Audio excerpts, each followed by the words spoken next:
In front of me is a BOCOIN K800, and today I will show you how to access the factory mode.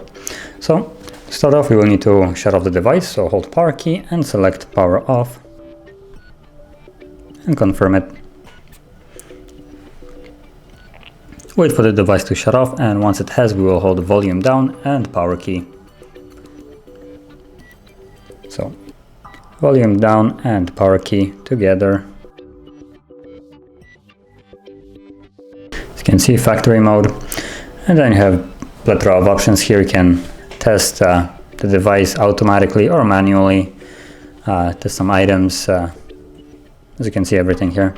Now the things that more notable, clear eMMC. It's a basically hard reset of the device, so yeah, and everything else should be basically self-explanatory. And you want to use volume down to navigate.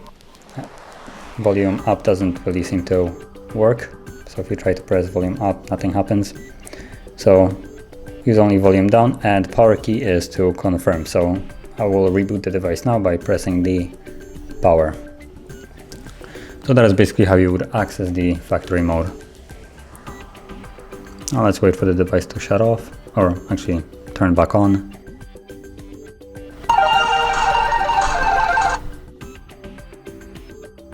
And as you can see, we're back to the normal Android.